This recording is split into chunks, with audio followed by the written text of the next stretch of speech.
Hello, welcome back to my channel. If you are new here, which you probably are, my name is Kat and I started a booktube channel called Piscean Reads, in which I talk about different books that I've read and consumed lately, and also I have a main channel where I show you my daily life, do painting stuff, living in Korea, that kind of thing.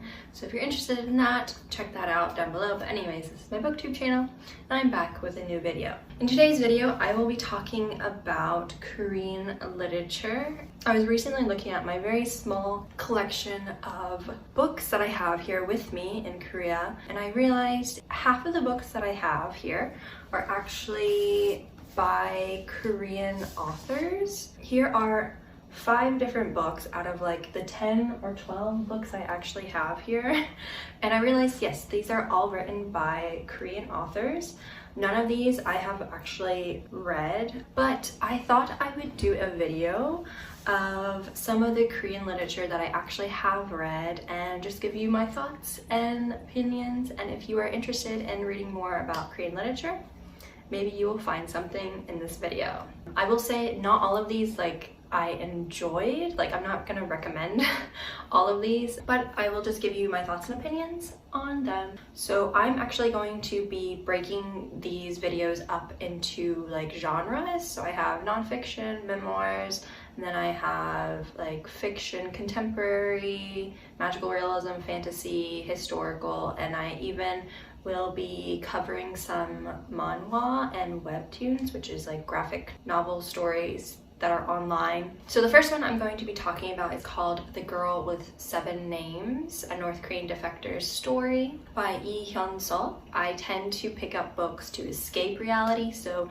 nonfiction and memoirs are books that I don't typically lean towards, but I will say I did really enjoy this book and I would highly recommend it to anybody who is interested in learning more about a North Korean defector's story and learning in general more about a different perspective that you wouldn't really see displayed on media and such. I really like the setup of this memoir. She recounts from the very beginning, from when her parents met on a train or subway transportation thing in North Korea, to the time that she escapes North Korea, and even her struggle after leaving her country, and what she had to do in order to finally feel free and she was okay and safe. So it covers a long time span. This is the first defector story I'd ever read, and what I really enjoyed was actually seeing all of the little details of her daily life in North Korea, because that's something obviously foreigners can't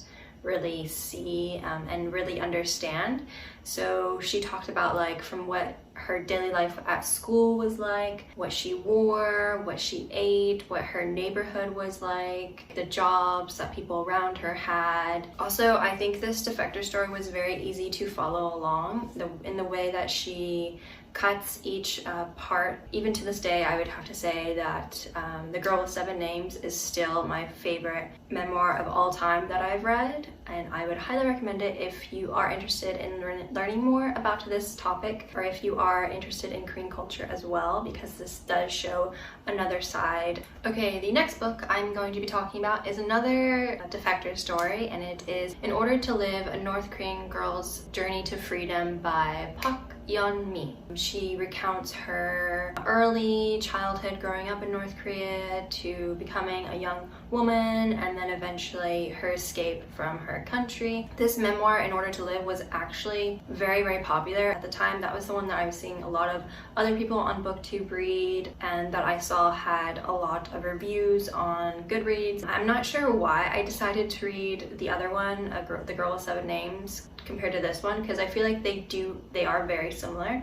They both follow their experience of growing up in North Korea and then their eventual escape, and even the hardships that they have to face after escaping. I think they parallel each other in a lot of aspects, but they are also individualized stories, and the way that they set up their stories are slightly different. Maybe it's just a bias because I read The Girl with 7 Names first, that's the one that I kind of think more about, and that's like the first one I would recommend. You assume that as soon as they escape North Korea and they are in the protection of wherever they go, whether it's South Korea or they go somewhere else, they escape, that they're free, but that's like a misconception that is kind of debunked within these memoirs, because their stories don't end with instant freedom and gratification and like happiness, I would say, because escaping a country and culture that you have grown up within, that you identify with, and then being brought into this entirely new world where you feel like a complete outsider and you never really feel like you'll ever integrate into completely. That is a topic that both stories cover very well from these two women's perspective. Moving on to another nonfiction story, and this is actually the last nonfiction that I will be talking about, and this is Nothing to Envy: Ordinary Lives in North Korea by Barbara Demick. And from the author's name, you can tell Barbara Demick is not Korean. She is actually an American journalist, and she compiled this book that follows the lives of multiple North Koreans. So this story is all about 6 different North Koreans, and you follow their lives over, I believe, 15 years, and you see how they are living in North Korea, and you also learn a lot about the historical side of the Korean War. So I also have to confess that this is the only book on this list that I have DNF'd 3 times, and the most that I read was about 75% I read through, and then the last like 25% I kind of just skimmed, to be honest. So I technically, I guess, haven't read it all, but I read enough that I'm putting it on this list, and I don't plan on ever picking it back up. I'm not sure if I would recommend it. If I had to compare it to the 2 previous stories I talked about, those ones were very personal, and you actually got to see from the first person perspective. The character we're reading about is actually the author, whereas this one, it's not as personal because it's being told through the lens of an American journalist, and obviously that's going to be biased.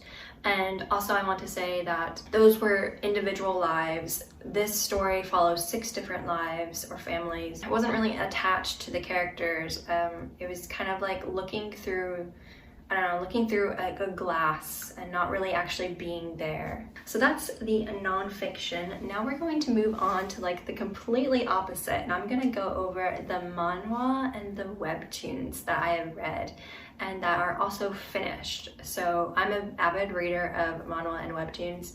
I love graphic novels and that kind of thing, and I'm currently reading a ton of Korean webtoons, which I will cover in another video soon. But these are some of the webtoons that I have actually finished and that are like completed. So if you don't know what webtoons are basically like an online graphic novel. There is an app. You can get the app in both English and the original one, which is in Korean. Oftentimes I will see Koreans like reading webtoons on like the subway or on buses. They have all different types of genres for these webtoons, and yeah, so here are some that I have finished and that I enjoyed because I actually finished them. So the first one I'm going to talk about is Cheese in the Trap, and this is a very, very long webtoon. I can't remember how many seasons. I think there are 4 seasons. So if you're starting from the beginning, good luck. Good luck. It's quite long. I think it's the longest one I've read. But Cheese in the Trap, you might know it if you are also into Korean dramas, because it does have one adaptation. And I would describe the genre as university rom-com with a bit of like suspense, psychological details as well. It follows a university girl, Hong Sol, and she comes from a very poor working class family. She doesn't have enough to support herself through university, so she takes like a gap year and she does a bunch of part-time jobs, and then she comes back to university, and when she goes back she meets like star pupil of her department, her degrees department, called Yu Jung, and he is like the opposite of her. He comes from a very wealthy, prestigious family. He's loved by everybody. Everybody wants to be his friend and stuff, but he gives this very friendly persona to a lot of people, but Seoul sees him as being like this very fake individual who actually in reality just thinks everybody around him is trying to climb, you know, the social ladder and doesn't really like him as a friend. They're just kind of using him for his money. So she kind of sees through his mask, and like he doesn't really like that, and eventually they start to get to know each other and university life ensues. Yes. The characters are so well developed, and you can see their development only getting better and better as the webtoon goes on and the seasons go on. It's not just like the main two characters are developed, like all of the characters have such a great storyline, and their interactions with each other is so good, and it also feels very real. The next webtoon I'm going to talk about is called Devil Number 4. It's set in the real world, like contemporary, but it does have, of course, some supernatural, paranormal aspects as well, because there are angels and devils. Similar to Cheese and Trap, it follows a girl, university girl named Hana, who who is an orphan, I believe, and she doesn't come from obviously a wealthy family, so she's struggles to support herself going through university, and she just doesn't have a lot of luck in the world, and so yeah, she's really struggling. And then she meets this very attractive man who turns out to be a devil, who has come to make a contract with her, promising her all this wealth and fortune, etc., as long as at the end of her life she gives him her soul and the contract is complete. But there's like this whole like political aspect or hierarchy within this devil and angel world. Basically the devils have these numbers, and so their numbers, the higher the number, like the higher rank they are. But anyways, devil number 4, he isn't the best one, and like his credentials are being questioned, so he like really needs to make this contract with Hana. But then she kind of turns to him and is like, yeah, I don't really want to sell you my soul just yet, I kind of want to live. And it's just a very interesting drama or webtoon, and you again see the characters progress, and their development is also really well done, and it's also very funny. It kind of reminded me a bit of Goblin or Dokkaebi, the Korean drama with the Goblin and the Grim Reaper. You have that banter going on. It's kind of similar. You have the angels and devils. You have that kind of banter because Hana also has like a guardian angel who's like trying to protect her.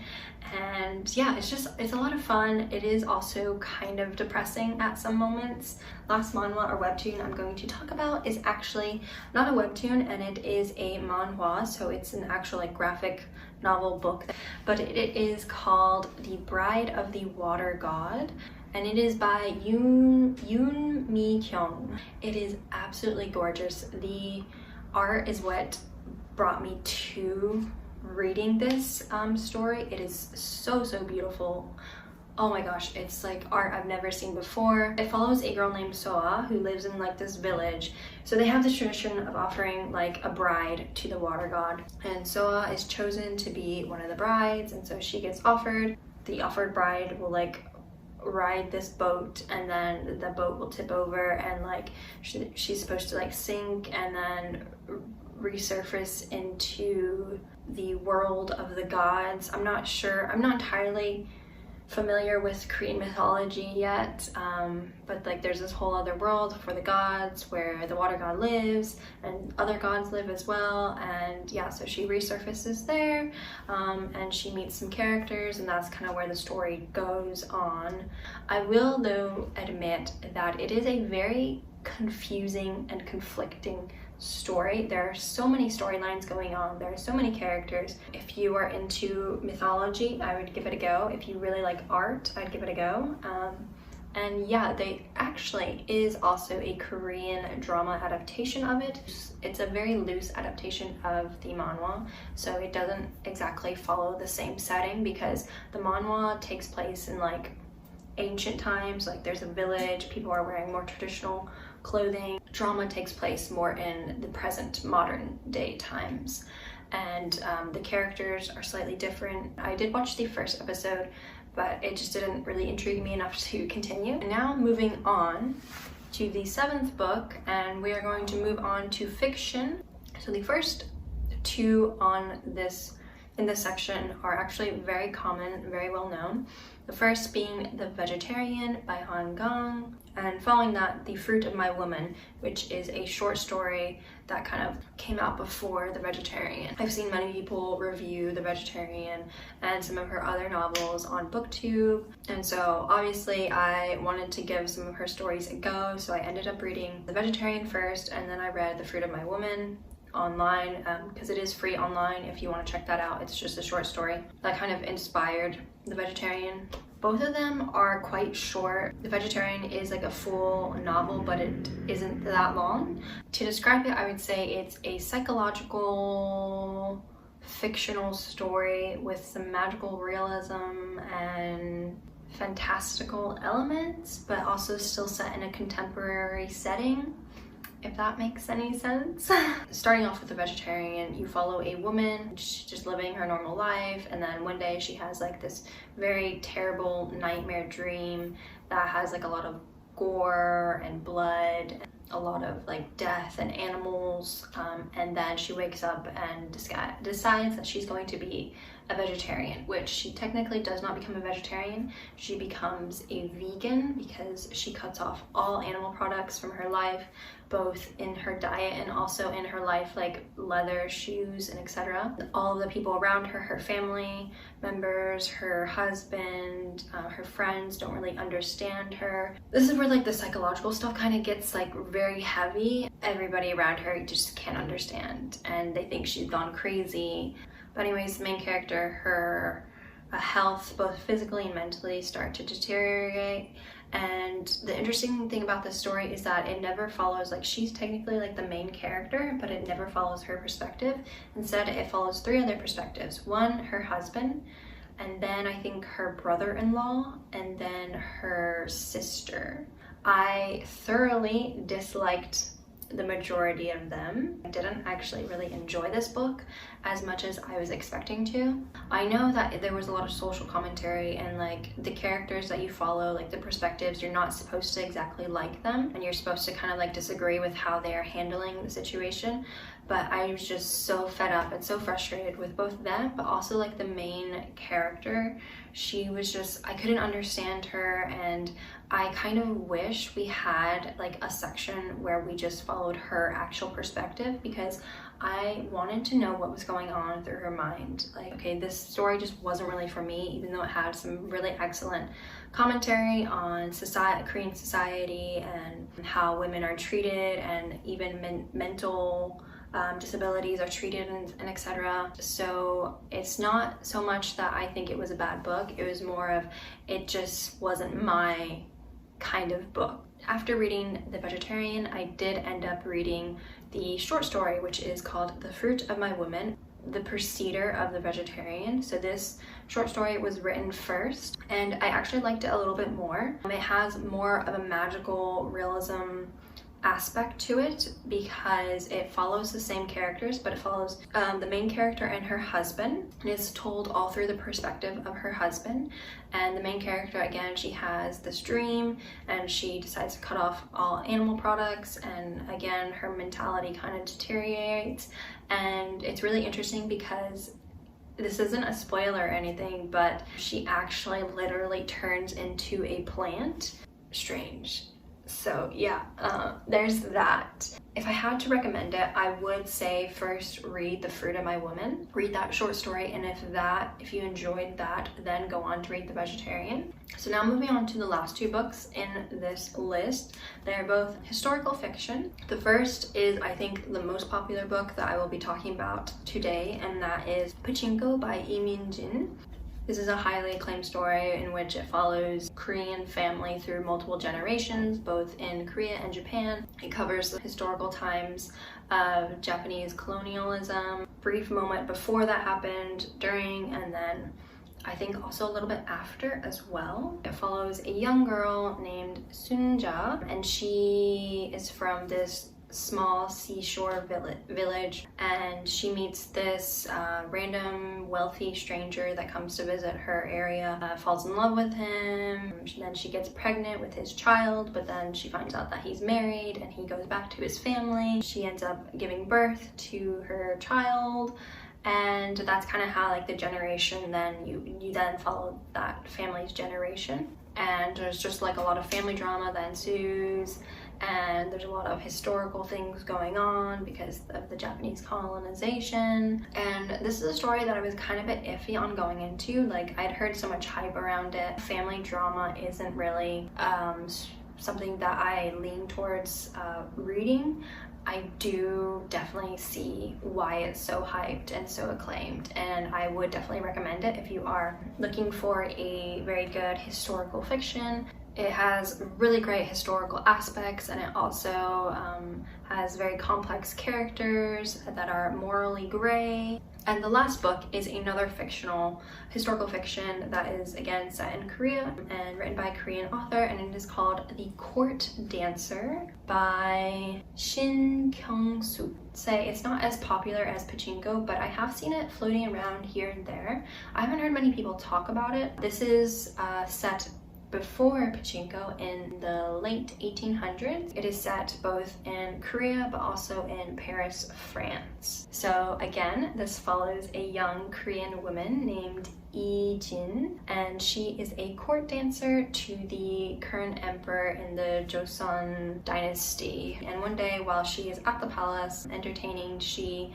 captures the attention of a French diplomat who is currently visiting, and then they have a romance that starts to bloom between them, and she ends up getting married to him and then moving with him back to Paris. You get to kind of see the distinction between her life as a court dancer in Korea compared to her life as a married woman in France during the 1800s. So the thing that I like about this story is that it covers a part of Korean history that is often overlooked and like nobody really thinks about. It's not so much a dramatic story, it's actually quite very simple. Like, all the characters are very average, I would say. There's nothing very out of the ordinary with them. And so those are the 10 different Korean stories that I have read, and I would recommend some of them to you.